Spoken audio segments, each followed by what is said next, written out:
magandang araw sa inyong lahat. Ako po si Alvin Barcelona at kayo ay manonood ng The Feast Light. Ang The Feast ay isang pagtitipon ng Light of Jesus Family na pinasimulan ni Brother Bo Sanchez. Ito ay nagaganap sa lahat ng sulok ng bansa at sa buong mundo kung saan may pagtitipon sa pangalan ni Jesus at nakakaranas ng pag-ibig, ng pag-asa at pagpapalalim ng pananampalataya na maaari nyo rin maranasan at gawin pagkatapos yung manood sa pagbabahaginan o sharing ninyong magkakasama gamit ang mga reflection guides na ibibigay pagkatapos ng talk na inyong mapapanood. Simulan na natin ang ating feast sa ating panalangin. Sa ngalan ng Ama at ng Anak at ng Espiritu Santo. Amen. Sa araw na ito, tinatanggap ko ang pag-ibig ng Diyos para sa akin. Sa araw na ito, ako ay nagbubukas sa hindi masukat, walang hanggan at nag-uumapaw na kasaganaan ng Diyos sa buong sangnilikha. Sa araw na ito, ako'y nagbubukas sa biyaya, kagalingan at himala ng Diyos. Sa araw na ito, ako'y nagbubukas sa salita ng Diyos upang ako'y maging kahalintulad ni Jesus araw-araw. Sa araw na ito, aking itinatanghal na ako ay mahal ng Diyos. Ako ay lingkod ng Diyos. Ako ay makapangyarihang kampiyon ng Diyos. At dahil ako ay pinagpapala ko ang mundo sa ngalan ni Jesus. Amen. Sa ngalan ng Ama at ng Anak at ng Espiritu Santo. Amen.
Our Talk 5 of our Plenty series, this is the message that God is sharing us today. Ready na ba kayo? This is God's message. God wants to give you the gift of radical giving. Baka nagtatanong kayo, Brother Tony, parang God wants to give me the gift of radical giving? Kasi pag gusto natin magtanggap ng gifts, di ba? And God wants to give you, amen? It pleases the Lord to give you. Pero nagbibigay ang Diyos, hindi lang para sa iyo lamang. Akala natin kasi pag nagbigay ang regalo ang Diyos, para sa atin lang. Sarap, akin ito. Tama naman, we can enjoy it, we can experience it, we can embrace it. Pero the Lord is telling us, i-share mo na din yan sa iba.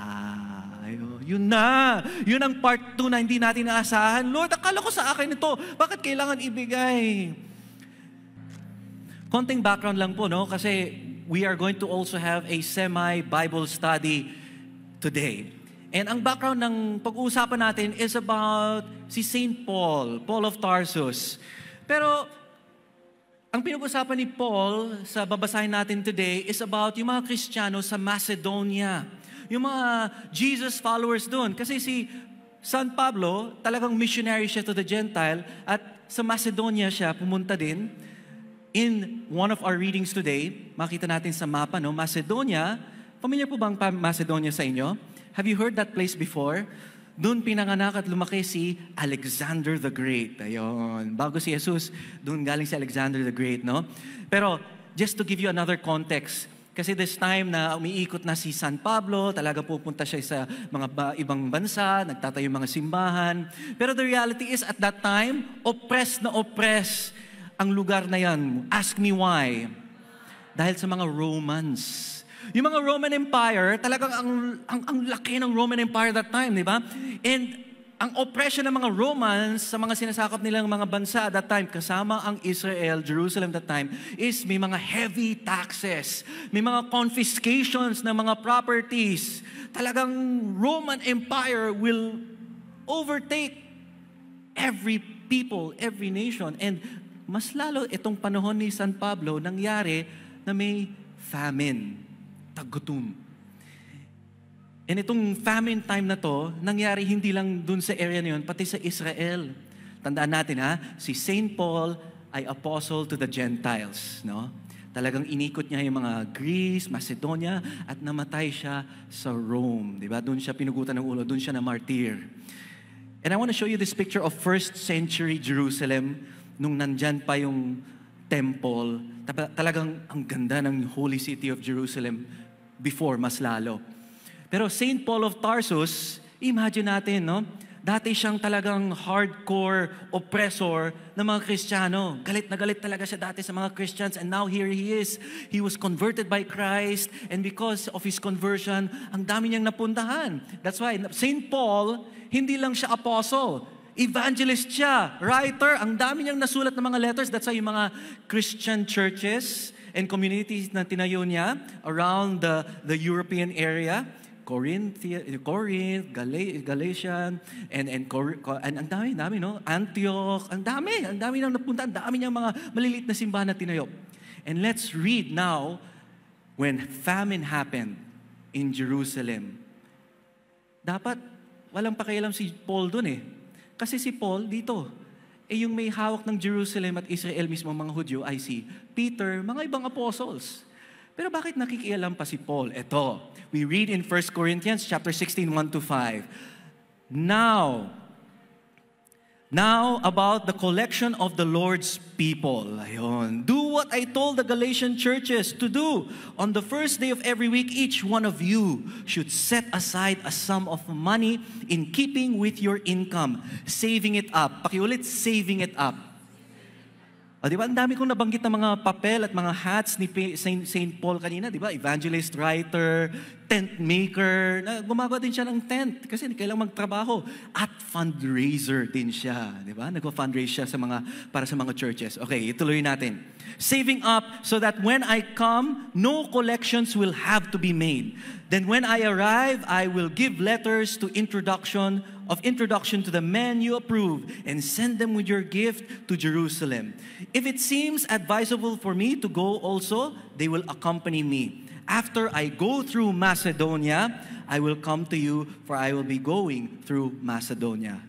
Ulit Saint Paul, apostle to the Gentiles. Iniikot niya talaga yung mga bansa na yan, yung mga small churches na yan, kasama ang Macedonia.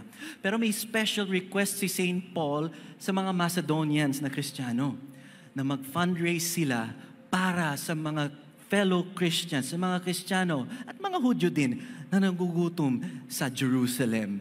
Pero tandaan natin, walang jurisdiction si Saint Paul sa Jerusalem, Pwede niyong sabihin, sa inyo yan, bahala kayo dyan, wala akong pake dyan, ito, busy ako. My question now is this, dear friends. Why did Paul bother to help some poor Christians that were very far from his jurisdiction? Ang layo, mula Macedonia hanggang Jerusalem, 800 miles. Malayo yan, At makita natin dito sa mapa kung saan umiikot si Saint Paul. What's my point? Ask me what? Paul's hands are full. Busy talaga siya building God's kingdom. Sino dito busy ngayong Pasko? Aminin. Busy. Sobra. Yung wala pang masyadong, yung walang matinong tulog. Di ba? Sabi ni Father Pao kanina, rest.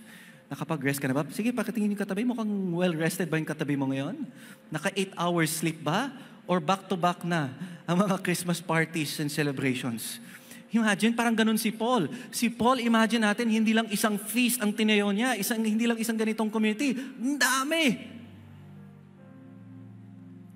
But yet, Paul decides to fundraise, to be generous, to ask for help and support yung mga Kristiyano na nagugutom sa Jerusalem. That's why today we're going to talk about the gift of radical giving. Amen?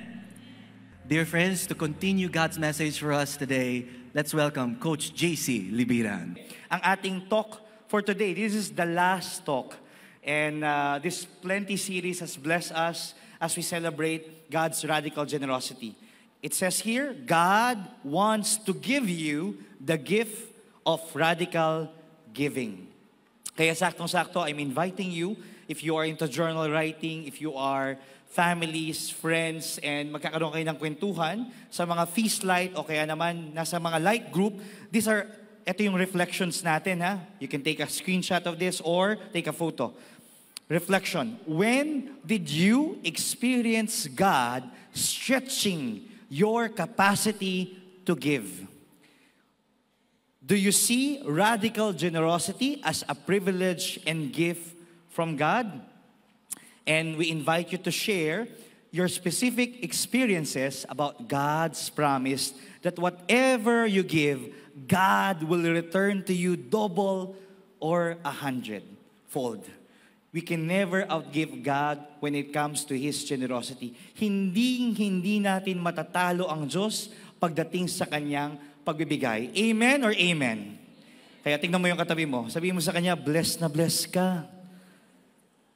And the Lord is challenging us to be a blessing as well to our families, to our friends, to our feast, and even to those people na talagang higit na nangangailangan. Can I invite you now? Both of your hands, put it near your hearts. Feel your heartbeat and say this prayer after me. Father, I thank you for this gift of radical generosity. Most of all, thank you for the radical giving of Jesus, giving me His life, death, and resurrection. Help me to grow in generosity every day. In Jesus' name, amen. Palakpakan natin si Lord. And I love this by Brother Tony sharing with us na tingnan natin talaga ang role, ang naging mission, buhay ni San Pablo, no? Si Saint Paul.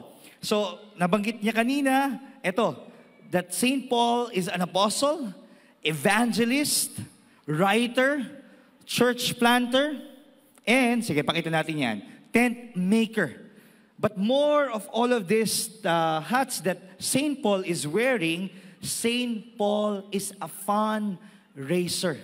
At napakahalaga po niyan. Lalong-lalo na, ito pong ating mga ginagawa sa feast, advocacies, charities.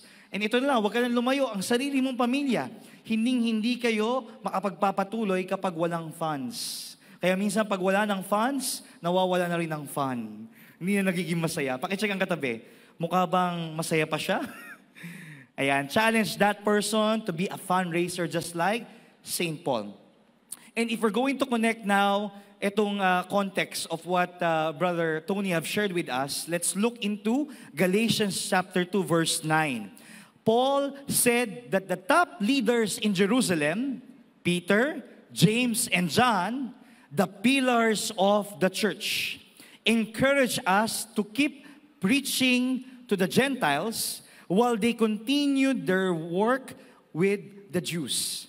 Kumbaga, meron pong mga assignments, meron mga area, naka-assign sa mga pillars, no? Peter, James, and John, yung mga Hudyo. But si Saint Paul po, tinawag siya para i-look after, mag-preach, ito pong mga Gentiles, yung mga Hintil. And here, something that I want you to appreciate and understand, that for Saint Paul, sa kanyang misyon, hindi pa pwedeng, ikaw, panghudyo lang. O ako, panghintil lang. Tinatawag tayo na magmisyon kahit saan, kung saan tayo kinakailangan ng Diyos. Kaya dito magandang ang title natin, di ba? There are no ghettos. Sabihin nyo nga, no ghettos. No ghettos in the kingdom. Walang squatter. Walang kayo lang, kami lang. Dapat ang tingin natin, pantay-pantay. Tignan mo yung katabi mo. Yang taong yan, mukhang blessed na blessed. Yes, pero nangangailangan din siya. Nangangailangan siya ng atensyon mo, nangangailangan siya ng panahon mo, nangangailangan siya ng suporta mo. So here, hindi namili at nagdalawang isip si San Pablo.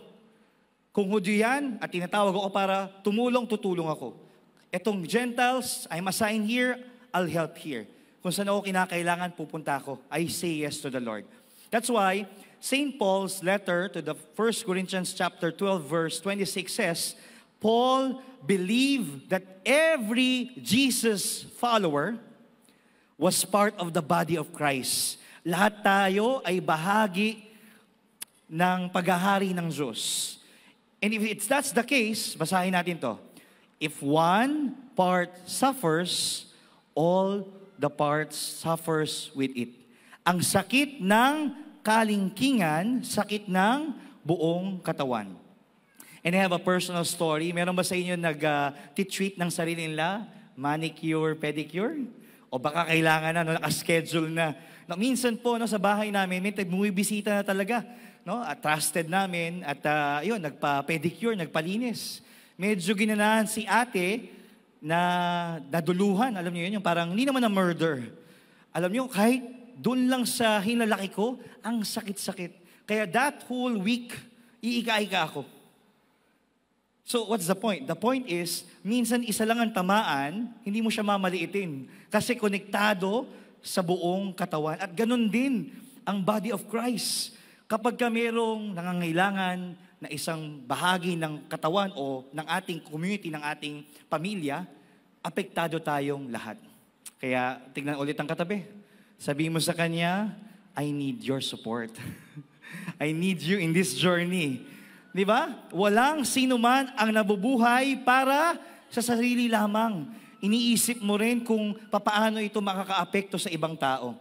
And that's why I want to thank you. I want to honor you for you responding to the call of radical generosity. Kasi hindi lang po yung ating mga expenses dito sa feast ang ating natutugunan. I'm sure you've heard that more and more we will be in PICC.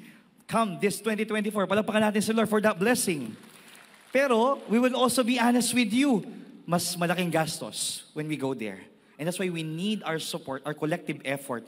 Pero hindi lang naman yan sa mga expenses natin. We're able to help our mercy ministries. Natutulungan natin, yung ating mga mercy ministries from womb to tomb.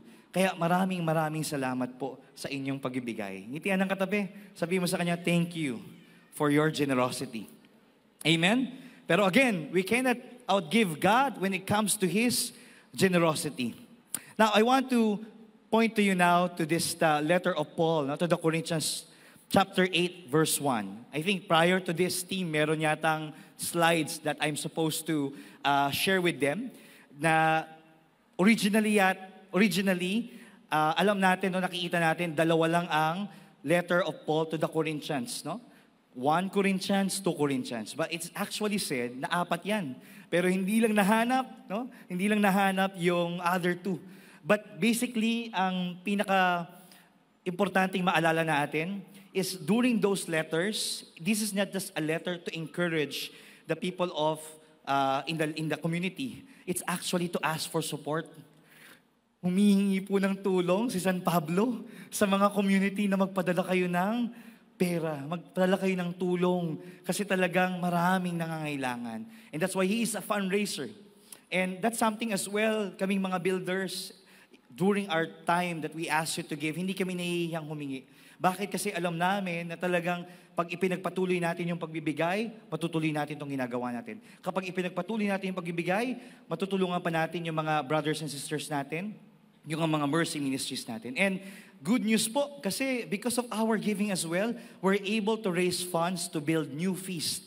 Alam niyo po yan, Bay Area tayo, sama-sama, lalong-lalo na ng pandemic, nagbalik na tayo. Ito ang Aliu Theater, ito ang PICC.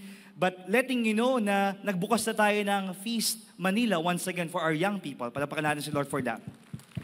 And then, this coming December 17, we are opening again a new feast. The Feast Asiana. And Doc Dido and his team will be leading that as well. So that's another blessing. Next year, something to look forward, there'll be Feast Binondo coming our way. Ako rin po ay magbibuild na ng feast, and pray for me as well. Even in the provincial missions, I'm being asked to help with Brother Alvin Barcelona. So what's the point? Huwag tayong mahiyang manghingi, lalong-lalo kung alam naman natin ang intensyon nito ay mas marami ang mabless. Kapatid, you may not be a builder, you may not be building the feast, but in your own way, sa pamilya mo, sa trabaho mo, sa sarili mong advocacy, baka mayroon kang mga dapat tulungan. Pero minsan mahirap tumulong sa iba kung ang sarili mo, hindi mo natutulungan. Kaya, kamusta na po yung inyong mga Christmas bonus? May natira pa po ba? Baka nawala na di ba? Pero isipin mo, no, hindi ka habang buhay malakas para makapagtrabaho. This is the best time for you to really take care of your personal economy para may madudukot ka kapag may, di ba, pagsubok na mga dumating this coming 2024. Okay? Paki-encourage ang katabi. Sabihin mo sa kanya, alagaan mo ang sarili mo, ha? Medyo napaparami na ang kain mo. Puro ka add to cart, no? Baka baon sa utang. Di ba, we won't be able to give if we ourselves, we are the charity case ourselves. Yes? Balikan natin.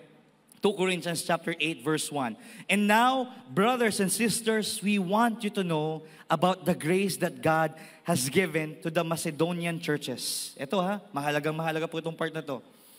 Iba-iba yung kausap ni St. Paul sa kanyang mga letters, mga love letters. Pero itong Macedonian, ibang level. Sa paanong paraan, Coach JC? Let's continue. In the midst, basahin natin to. In the midst of a very severe trial, their overflowing joy and their extreme poverty welled up in rich generosity. What? Hindi ko na-gets yun. Hirap na sila, nakuha pa nilang maging masaya, maligaya, at nakatulong sa iba. In equation, parang ganito po yan, ha? At alam ko, yung iba parang logically, parang hindi ko magets. Paano raw? Severe trial, everybody say that? Severe trial, plus extreme poverty, plus overflowing joy, equals rich generosity. Doon ka talaga mapapataob. Sige, tuloy mo yung palakpak na yan, no? Paano nila nagawa yun, Coach JC? By the grace of God. Kahit na hirap ka, pwede ka pa rin makatulong. Remember, you can share your time, your talent, your treasure, your testimony, and the truth that God is alive in your life. At kaya ko alam na alam yan na hindi lang pang Macedonian churches, kasi evident yan sa ating mga Pilipino. Yes or yes? Ito, pakita natin, di ba during natural calamities, bagyo, dilubyo, saan ka nakakita? Pag dinaanan ng camera, hi! Kani-kanina lang, di ba, lubog sa baha, tinangay ang bahay, nasunog, nakukuha pang ngumiti. Yung resilience ng mga Pilipino. Minsan nagagawa pang mga memes, di ba? And at the same time, nag-overflow yung bayanihan. Kaya, wherever we are, di ba? Where we are from, everyone is a hero. Palapakan natin ang bawat Pilipino. And here, my dear friends, hindi lang sa Macedonian churches, but for us, the Lord is reminding us that God gave us the gift of overflowing joy and radical generosity. Hindi ibig sabihin, kapatid, na talagang sobrang tindi ng pinagdadaanan mo ay wala ng kapag-apag-asa. Find the joy in your journey. Find the joy, find God in your trials. At doon mo makikita na yung mga pagsubok na yan, pinatatag ka. Kaya nga masasabi mo na lang, kaya pala nangyari. Brother Bo, during our grand feast at the feast conference, was telling about this. Para ikaw ay talagang lumakas, kailangan mo ng pagsubok sa buhay mo. Kaya tingnan mo ulit ang katabi mo. Mukha bang blooming yan? Mukha bang getting better, not getting bitter? O diba? Kasi dahil pinatatag siya ng kanyang mga pagsubok. And by the grace of God, nandito siya. Showing up, saying to the whole world, I'm here, Lord. And because of you, kakayanin ko to. Kakayanin natin ito. Amen? Patapakan natin si Lord. We continue in 2 Corinthians chapter 8, verse 3 to 4. For I testify that they gave as much as they were able, and even beyond their ability. Entirely on their town, they urgently pleaded with us for the privilege of sharing in this service to the Lord's people. Mas hihimay-himayin natin to, and we will be inspired by the churches in Macedonia na tayo rin. We can have that overflowing joy amidst the trials. We can have that radical generosity. And definitely, with that, we will celebrate God's radical riches, blessings for all of us. Here are the 3 ways why Macedonians are amazing and we can be inspired by them. The first one, they kept stretching their giving. Sabihin nyo nga yung word na yun, stretch.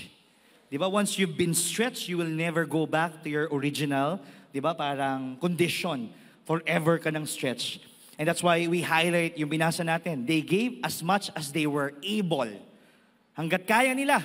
And even beyond their ability. At talagang umeffort pa sila na makapagbigay sa kabila ng problema nila. Now, I believe, my dear friends, that giving is like a muscle. Sabihin nyo nga, muscle. Diba? Sige nga, can you all do this? Can you do this? Muscle. Yan, pakita mo sa katabi mo, muscle. Yan, gabi. Sabi ba, taba. Taba talaga, no?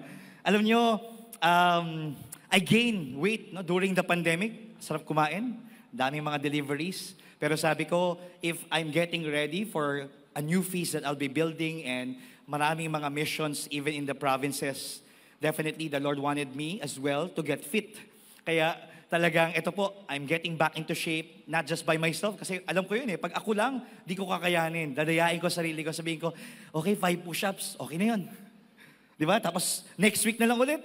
Pero I got a coach and his name is Mikey. He's looking after me. At mas regular na ngayon from once a week, twice a week, and I'm doing exercise also in between. Sa una po, yung effort talaga of exercising, mahirap. And ang agandahan po noon, habang tumatagal, nabibuild yung muscle. Kaya dati-dati, yung bigat na bigat ako na, di ba, mga kettle bar, di ba, baka magkamali ako, sabihin ko, kettle corn. Pagkain pala, di ba? Yeah, yung mga binubuhat-buhat, dati ang hirap na hirap. Tama na. Pero ngayon po, kahit papaano, mas nasasanay na. And I believe that's what giving is also about. Kailangan mong practicein. Tapikin ang katabi. Sabi mo, mag-practice ka pa. Practice your giving. Stretch out your giving. Challenge yourself. Because love is the core metric of the kingdom. Ang tanong, kapatid, nagmamahal ka ba? Are you able to serve people, give people? Because we should never be content with our level of generosity. Ito po ang challenge ko sa ating lahat, including me. Yung pagka magbibigay na tayo ng love offering, imbis na, Lord, magbibigay ako sana dinggin mo yung panalangin ko. Answered prayer.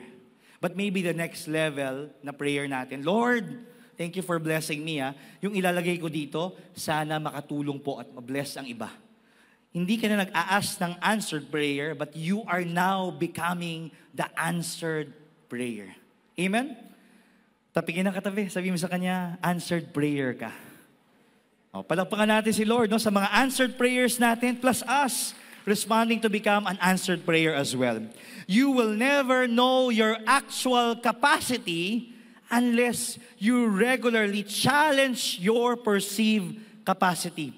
Pag hindi mo challenge yung sarili mong magbigay. Halimbawa po, meron tayong regular giving. It's the white envelope. Remember? Brother Alvin showed that to you. Yun talaga yung kung ano yung binibigay mo regularly to support whatever that we do here at the feast. Pero di ba meron na ngayong red envelope which is the sacrificial offering? Ibig sabihin, ito yung pag binigay mo, masakit sa bulsa. Pero alam mong masakit kasi ibig sabihin, umeffort ka this year para kumita ng mas malaki kasi hindi na lang yung pangangailangan mo ang gusto mong mapunan. Pero iniisip mo na, oo nga, yung mga lolo't lola sa Anawim. Oo nga, yung mga sexually abused sa Jeremiah Foundation. Oo nga, yung mga may sakit na mga cancer survivors. I can go on and on with our mercy ministries, but the point here, my dear friends, live bigger than yourself. Huwag mo lang isipin yung pangangailangan mo, pamilya mo, pero mayroong mga tao na talagang hirap na hirap at nangangailangan. Amen? So challenge yourself to earn more so you can give more. And definitely in your own ways, God will continue to bless you. Here's now the second reason why Macedonians are amazing and we can be inspired by them. Number 2, they beg for the opportunity to give. Can you do this? Can you put both of your hands near your heads? Sasabihin nyo, mind blown. Poof, ganon. Di ba, mind blowing yun eh. Walang-wala na nga, hirap na nga sila, pero sila pa yung nagmamakaawa. Please, give us the opportunity to give, to serve, to love others. And maybe that's also a challenge for all of us, my dear friends. Baka Imbis na isipin mo lang kung ano yung i-add to cart mo this 12-12, baka this time add to heart naman. Di ba meron pong opportunity na kapag umorder kayo sa pagkain, pwedeng hindi lang sa'yo. Pwedeng isama mo ngayon yung rider mo. Tama ba? See, why not? Let's start thinking of hindi lang puro ako. Puro ako, puro ako. Instead of you having selfie, puro me, let's start thinking we. Start thinking we. Amen? Ito na yung third reason. They saw giving as a privilege. Wow! That's another mind-blowing truth.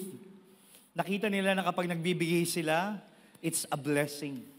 Totoo naman yun, di ba? How many here you want na malibre kayo sa kainan, sa handaan? Di ba gusto natin yan? Pero ito iba yung feeling kapag ikaw na ang nanlilibre.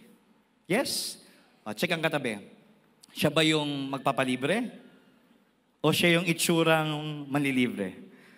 Biruin mo, siguhin mo, manlilibre na yan. Di ba, ang sarap ng feeling na yon? Ang sarap ng feeling na hindi lang ikaw ang tanggap ng tanggap. Iisipin mo na ngayon, paano ko kaya iti-treat yung pamilya ko? Paano ko kaya susurpresahin yung asawa ko? Paano ko kaya gugulatin, no? Yung aking mga katrabaho, yung kaibigan ko. Or sama, yun na nga, yung mga mercy ministries. And recently, we had Christmas parties sa Anawim, no? Kumbaga parang iniisip mo na yung iba. Nagbabago ka na.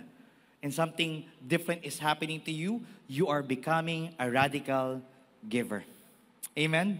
I'm excited, my dear brothers and sisters, on how God will bless you hindi lang ngayong Pasko. Pero itong upcoming 2024, na kapag inisip mo na lang hindi sarili mo. Because the more you give, the more that you will have joy and you will have that happiness. The more that you are happy and you are joyful, the more that you will become a giver as well. Amen? Again, let's take this truth today. God, everybody say this, God wants to give me the gift of radical giving. Amen. Palagpakan natin si Lord and receive all the blessings that He has for us. But are you ready for more? To finish this strong, let me call back Brother Tony Valenzuela.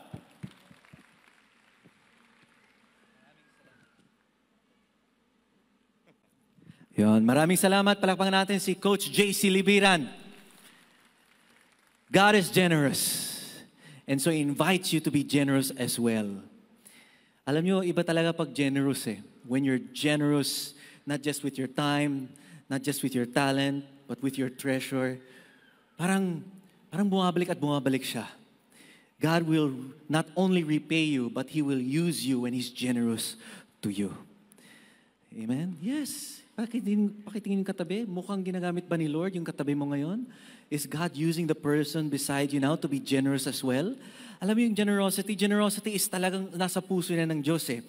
And I believe, ako personally, I believe, when you're generous, you are grateful. When you're generous, you are thankful.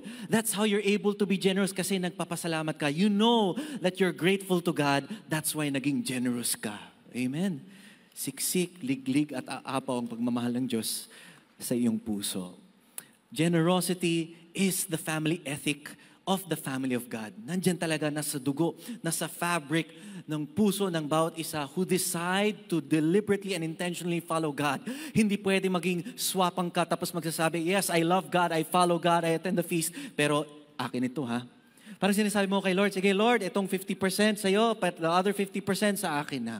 No, generosity is the culture of God's upside-down kingdom because generosity reaches out to the least, the last, and the lost. Yung mga mahihirap, yung mga nagsistruggle.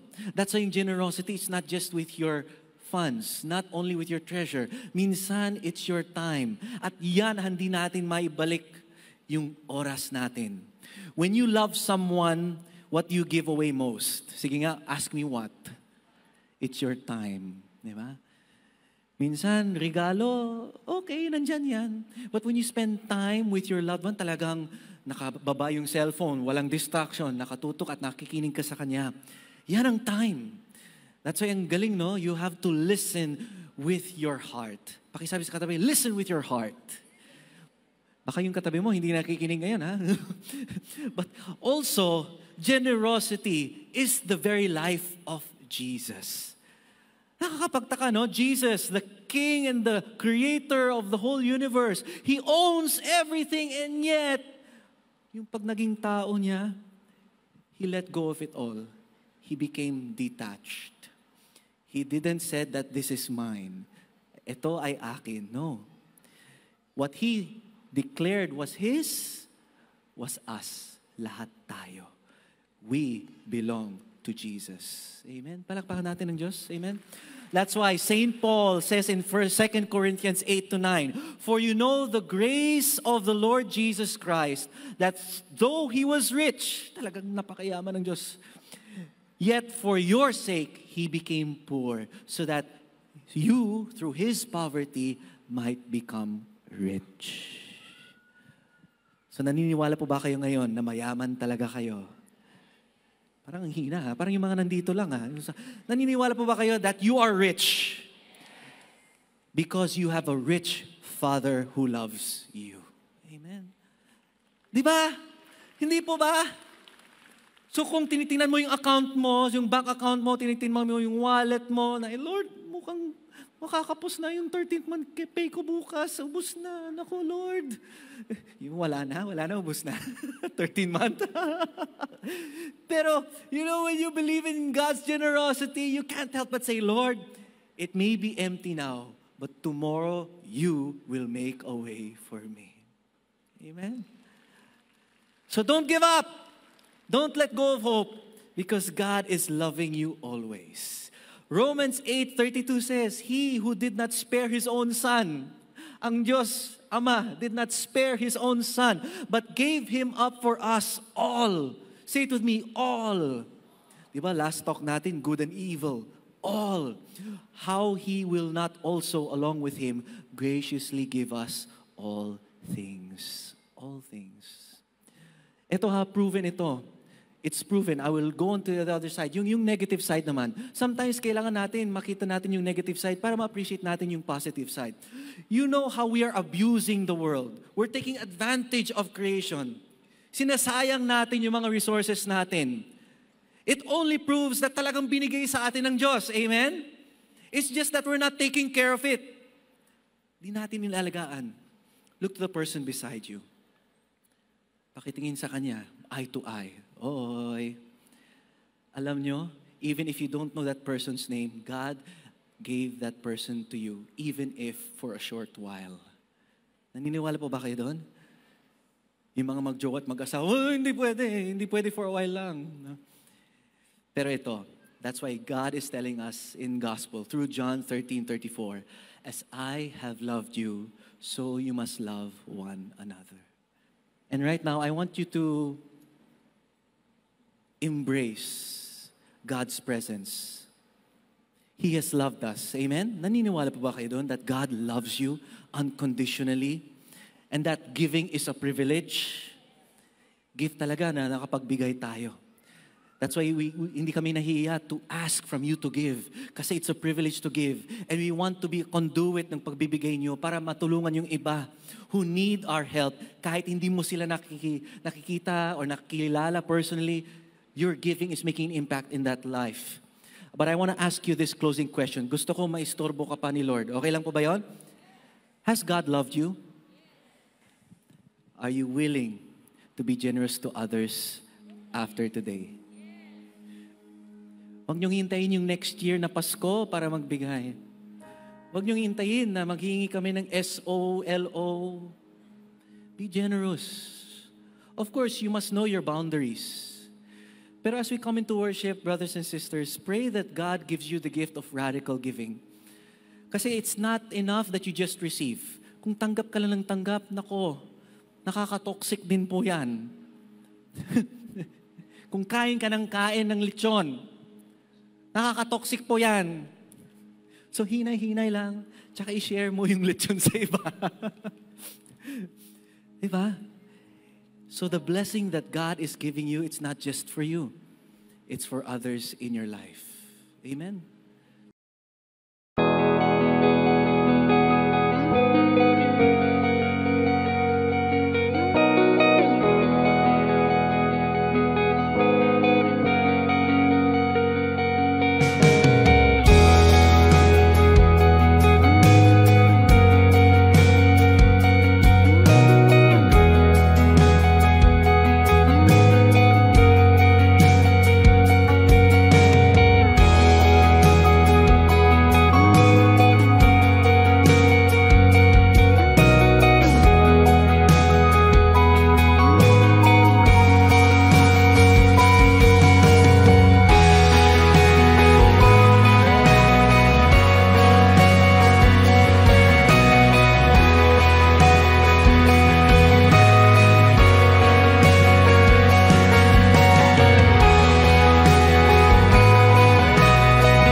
offer with my full trust and my full love.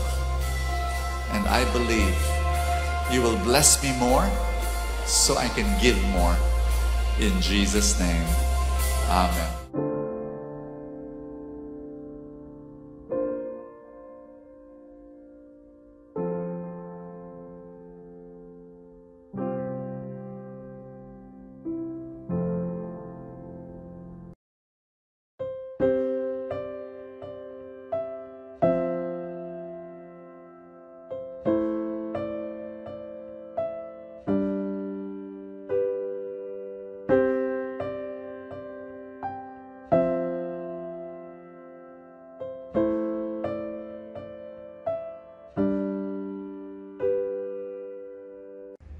Tayo'y manalangin. Sa ngalan ng Ama at ng Anak, ng Espiritu Santo. Amen. Mahal naming Ama sa langit, kami po ay nagpupuri at nagpapasalamat sa isa na namang pagkakataon na kami muli mong tinipon at tinawag upang makinig sa iyong salita. Ipinapanalangin ko ang lahat na ngayon natitipon sa ginanap na feast light na ito. Itinataas ko ang mga panalangin, pangangailangan at mga pangarap ng bawat isa para sa kanilang mga pamilya, sa kanilang mga hanap buhay, sa kanilang kalusugan, sa kagalingan ng mga may sakit, at sa anupamang mga kahilingan, puno ng pananalig at pananampalataya na ito ay ipagkakaloob mo sa iyong takdang panahon at pamamaraan. Nawa, patuloy ang maging pagtitipong tulad nito upang lalong ang mabago ang aming mga buhay ayon sa iyong kalooban. Sa ngalan ni Jesus. Amen. Sa ngalan ng Ama at ng Anak at ng Espiritu Santo. Amen. Maraming salamat muli sa inyong panonood. Huwag niyong kalimutan na regular na magtipon muli sa ating feast light at siguradong mayroong magandang mangyayari sa inyong lahat. God bless you.